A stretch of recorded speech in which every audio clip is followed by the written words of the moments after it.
Puiden valitsijan mielessä on hirsirakennuksen teko.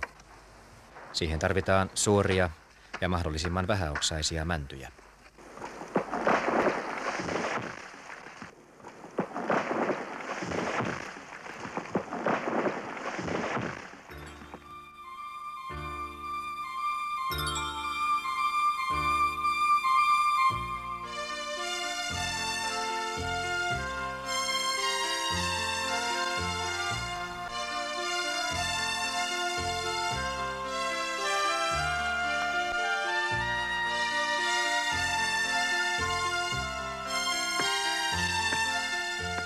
Sydäntalvella yläkuun aikana on rakennuspuut tavallisesti kaadettu. Tarkoituksena on tehdä pienehkö porstuakamarillinen tupa hirrestä perinteiseen tapaan. Rakennuspaikkana Suomenniemen Lyytikkälä Kaakkois-Suomessa.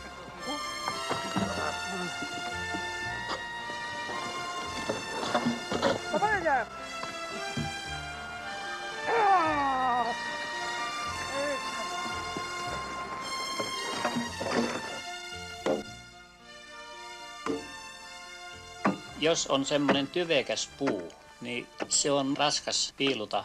Jos siellä on 3 tuumaa sitä pois hakattavata puuta, niin silloin on hyvänä apuna tavallisella kirveellä hakata siihen kohtisuorat poikkipykälät siihen puuhun ja kirveellä lohkoo nämä paksut kappaleet pois. Siihen jätetään reilu 4 tuuma puolelleen sitä ylimääräistä paksuutta, mikä sitten seinää valmiiksi piiluttaessa lähtee siitä pois. Veistämällä tukeista tehdään hirsiä, joiden annetaan kuivua kevätahvassa. Tasaisen kuivumisen edistämiseksi veistämätön osa vuollaan puhtaaksi.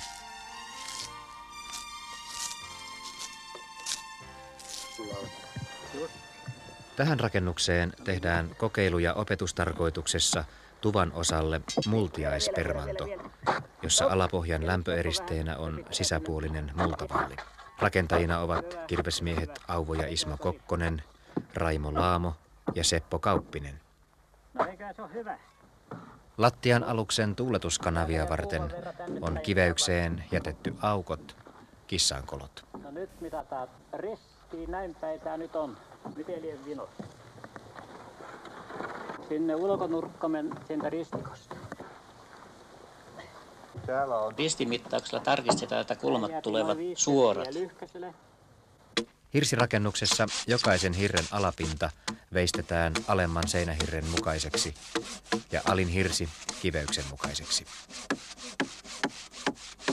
Nurkan tiiviyttä parantaa lämpölovi, jonka täytteeksi tulee tervarive.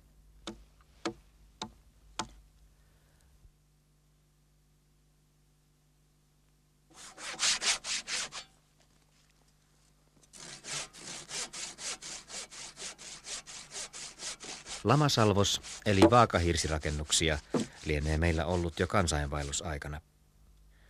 Ainakin jo 1200-luvulla on ollut pyöreäpohjaisella salvoslovella niin sanotulla koirankaulanurkalla varustettuja pyöröhirsirakennuksia. Seinähirsiä alettiin veistää sisäpuolelta 1500-luvulla. Molemmin puolin veistetty seinähirsi, kuten tässä, on perua 1700-luvulta.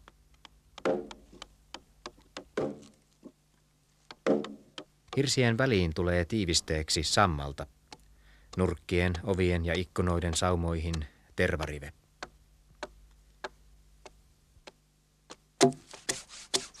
Seinän lujuutta lisätään sitomalla hirret toisiinsa vaarnoilla, jotka sijoitetaan hirsien läpiporattaviin reikiin.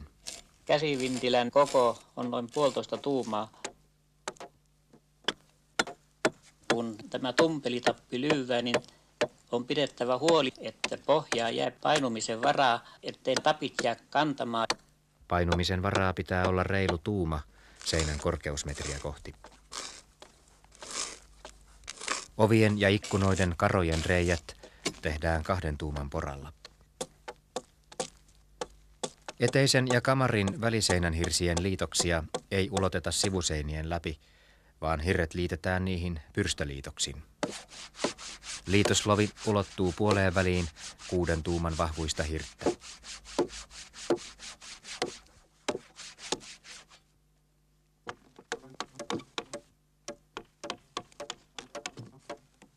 Tähän rakennukseen tehtävällä pitkällä nurkalla on vastineensa 2 tämän talon rakennuksessa.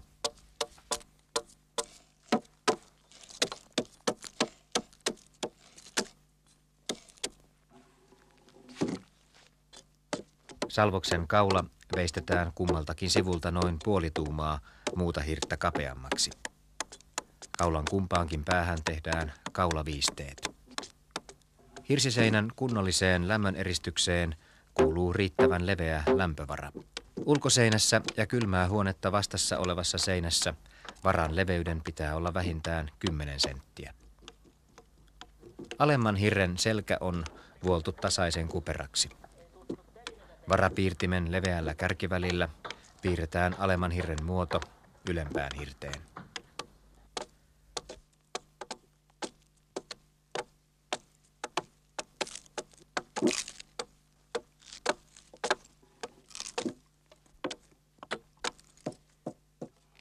Työstettävä hirsi sidotaan paikoilleen seinämiehen välttämättömien apuvälineiden hollihakojen eli hirsihakojen avulla. Varaus veistetään siten, että kouru on suoralappeinen.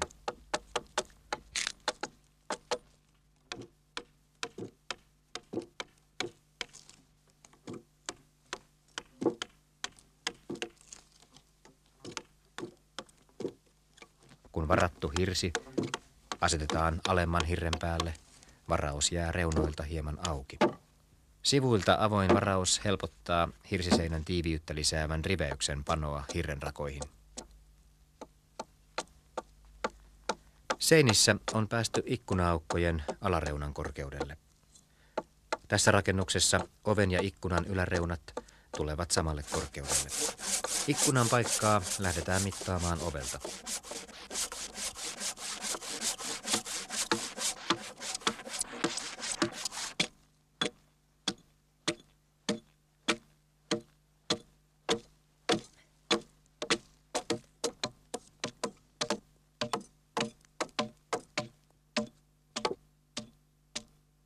Tuvan toisen ikkunan korkeus saadaan oviseinän ikkunasta. Hirsirakennuksessa ovi- ja ikkuna-aukkojen tukena ovat karat. Tässä teenmuotoiset karat veistetään yhdestä puusta, kuten ennen on tehty.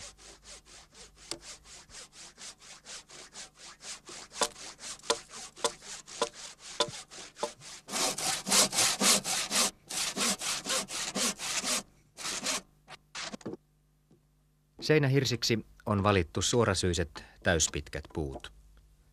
Kun hirsikerrat huolellisesti vaarnataan noin 1,5 metrin välein ja aukkopaikat karoitetaan jykevin yksipuisin karoin, seinät säilyttävät varmasti suoran muotonsa. Muualla seinässä voidaan hirsiä liitoksin jatkaa, mutta kamanahirreksi on aina valittu täyspitkä tukeva suora puu, koska tätä hirttä, joka sitoo koko rakennusta, heikentää ikkuna-aukko. Karan päällepanossa on mahdollista tervariveen laitto karan koloon, johon ei myöhemmin päästä käsiksi. Karalankkua ei naulata kiinni, koska naulaus estää hirren painumisen. Ikkuna-aukon on oltava niin suuri, että kamanahirren ja ikkunan karmin väliin jää 2 tuuman suuruinen laskeutumisvara.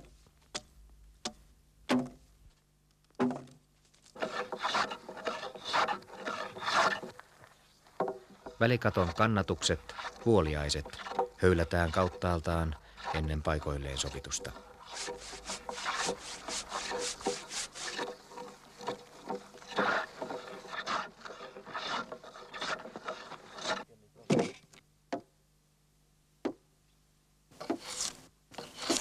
Nuo kantit siinä vetäminen puolupuukolla ja lopun oikaisun höylä.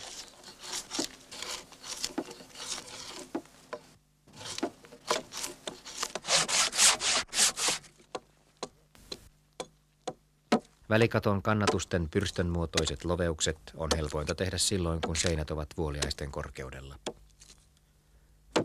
Loveukset ulottuvat noin puoliväliin seinän vahvuudesta.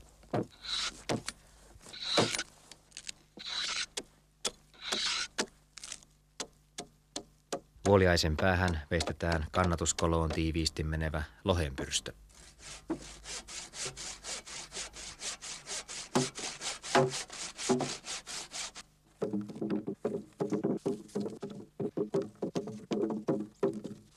Hirren nosto jolujen ja köyden avulla on ylimuistoinen tapa siirtää painavia seinähirsiä olkapäätä korkeammalle.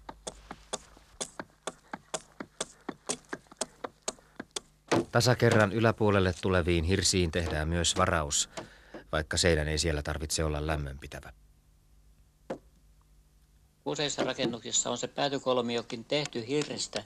Sitä ennen on tuumattava katon jyrkkyys.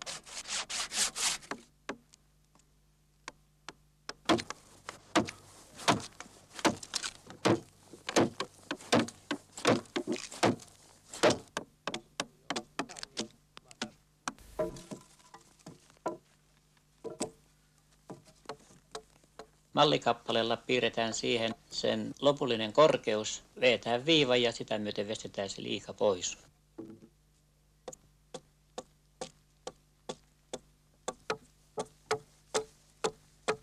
Kun ei täyspitkää puuta sattunut olemaan, niin harjaors on jatkettava hakaliitoksella. Kattotuolien rakenne on mahdollisimman yksinkertainen. Parrumaisten kattotuolien kannatuksina ovat harjahirsi, sivuseinät ja 2 kannatusvuoliaista. Sovituksen jälkeen kattotuolit kiinnitetään nauloilla harjahirteen, vuoliaisiin ja seiniin.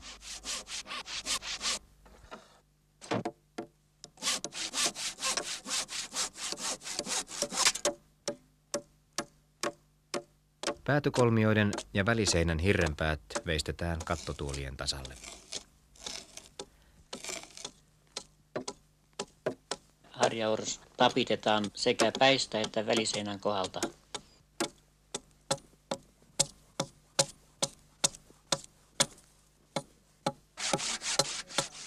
Sekä sisä- että ulkoseinien puhtaaksi veisto pitää vesikaton ja välikaton lähellä tehdä ennen katonpanoa. Hirsiseinän puhtaaksi veisto on vaikeimpia kirvesmiehen töitä. Joka sen osaa, saa yleensä tehdä koko viimeistelytyön.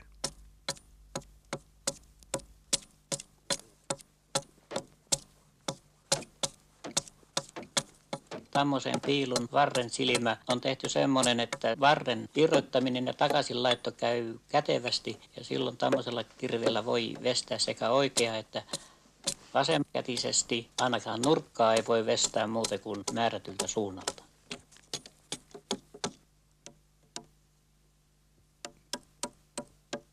Kaksituolien päihin lyövään tuulilauta ja sen päälle tippalauta, joka on noin 2 senttiä tuulilauvasta ulkona. Siitä lähtien tulee räystäitten kohdalla umpilauotus ja ylöspäin harvalauotus.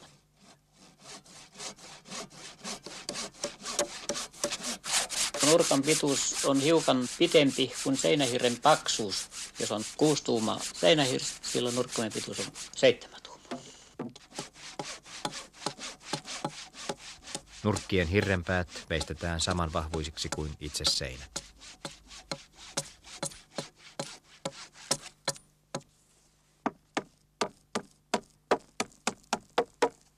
Pärekaton teon alussa tarvitaan päreiden linjalaudan alle kannatuspäreet.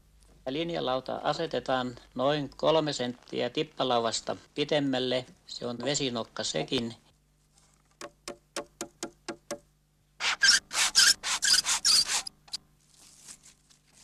Normaali pärekatto on kauttaaltaan 3-kertainen. Ensimmäisen kerroksen päreet ovat lyhyitä, 1/3 päreen mittaisia.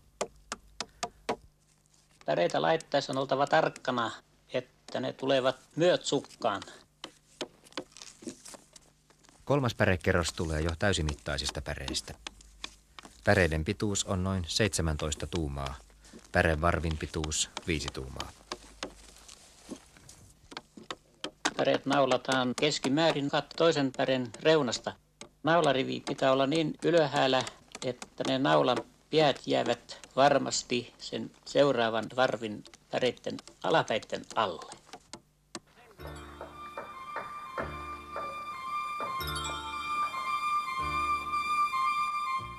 Kunnollisista päreistä hyvin tehty katto voi kestää 4. vuosisadan.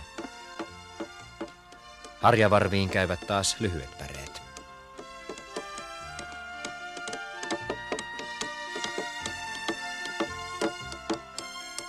Ensimmäiseksi pannut apupäreet katkaistaan viimeiseksi.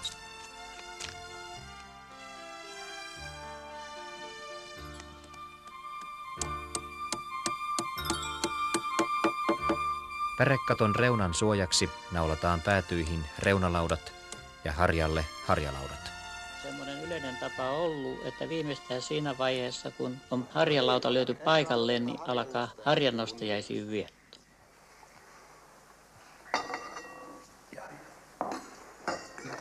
Harjannostajaisilla on juurensa menneisyydessä, jolloin raskaan harjahirren nostoon tarvittiin naapuriapua. Auttajia palkittiin työn jälkeen kestityksellä.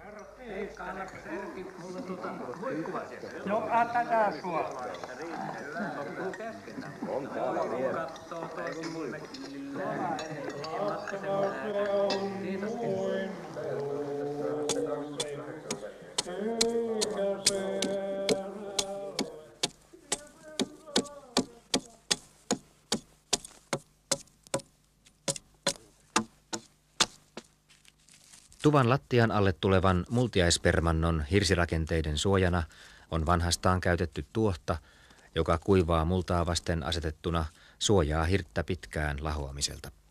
Permannon teko alkaa multiaishirsien laitosta. Multiaishirret tulevat noin 70 senttiä ulkoseinästä sisäänpäin. Multiaispermannon kunnossa pysymisen elinehto on kunnollinen tuuletus. Kivistä ja tiilistä muuratut tuuletuskanavat pysyvät varmasti toimintakunnossa.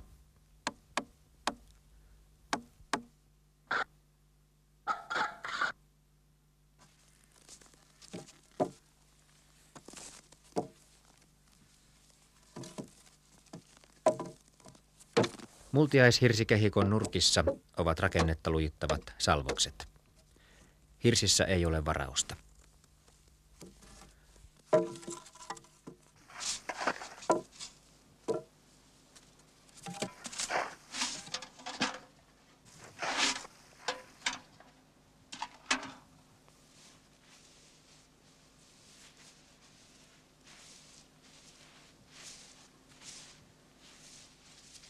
Multiaishirsiin osittain tukeutuvat lattiavasat ovat rakennuksen poikittaissuuntaiset.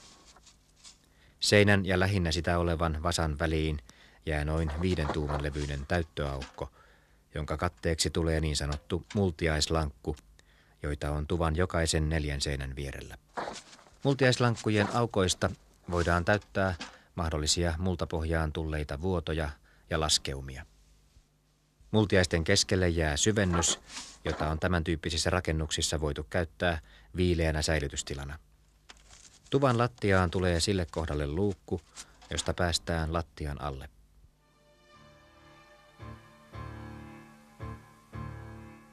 Ikkunan karmin ja kamanahirren väliin jää riittävä laskeutumisvara, joten karmi voidaan kiinnittää kiiloilla paikoilleen. Seinän laskeutumisen vuoksi karmia ei voi naulata seinähirsiin, vaan korkeintaan ikkuna-aukon sivukaroihin.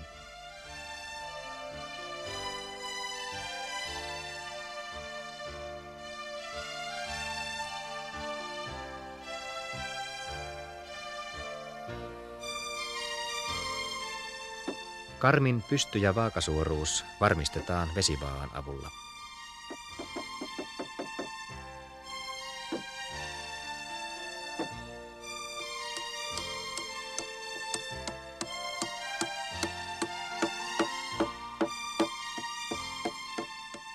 Hyväksytty asento varmistetaan nauloin.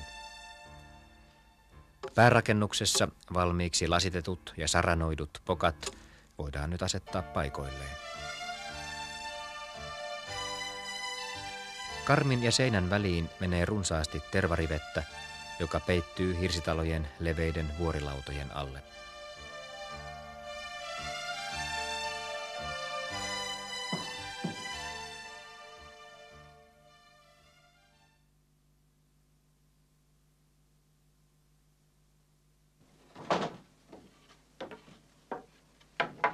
Lattian laitto alkaa multiaislankkujen panosta. Lankut ovat irralliset, vain jalkalistojen paikoillaan pitämät.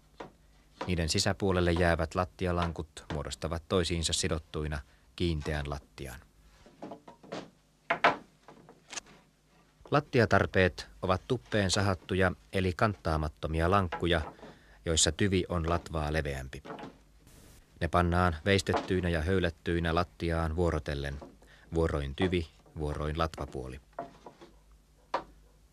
Lattialankut on sahattu kuivasta suorasyisestä honkapuusta, jotta käytettävissä olevin keinoin vältettäisiin lankkujen kiertyminen.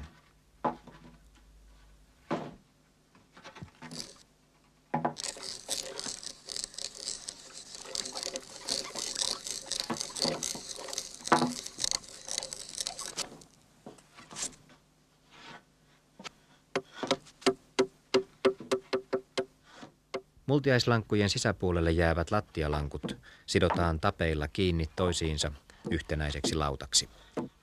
Leveästä lankusta tehty lattia aikaa myöten kuivuu, sillä sitä ei nyt tehdä, sitä ei ole minkään vertaa naulattu. Tiheä tapitus lujittaa lattiaa ja estää osaltaan lankkujen kiertymistä. Lämmitettävässä huoneessa lattialankut kuivuvat edelleen. Kuivunutta lattiaa vuoden parin päästä tiukattaessa siihen tavallisesti menee täytteeksi kapea lisälankku. Kiristäminen on helppo tehdä, jos lattiaa ei ole alun perin naulattu kiinni. Multiaispermannon jalkalistojen pitää olla tavallista tukevammat, koska niiden avulla sidotaan multiaislankut paikoilleen. Pienet epätasaisuudet poistetaan viimeistelyssä härkähöylällä.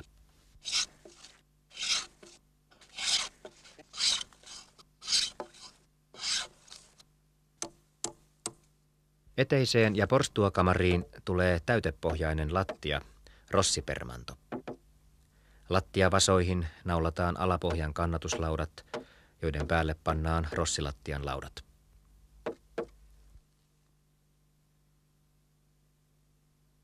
Täytteen alla on eristeenä tervapahvi, täytteenä kuiva sahanpuru.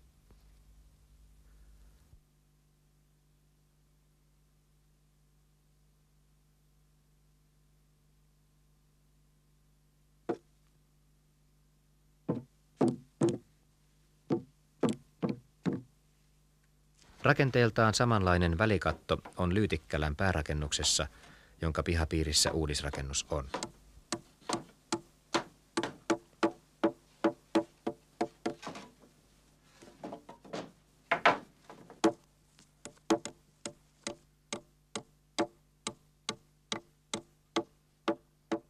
Päällä siellä on levitetty tervapaperi ja lämpöeristeenä sahan puruva ja kutterilastua.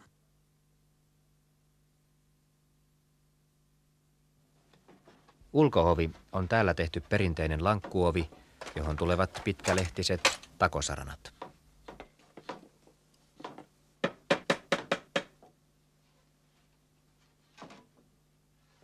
Perinteistä mallia olevat väliovet ja ikkunat on teetetty tätä rakennusta varten lähimmällä puusepällä.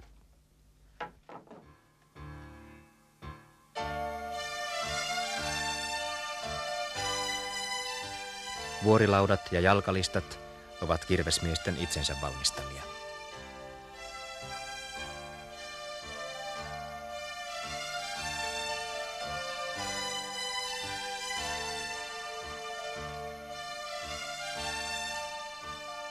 Uuden hirsirakennuksen teko perinteisenä kirvestyönä on ollut tekijöitään inspiroiva tehtävä ja samalla erinomainen tilaisuus kokeilla ja verestää kirvesmiestaitoa monilla jo eilispäivään kuuluvilla välineillä.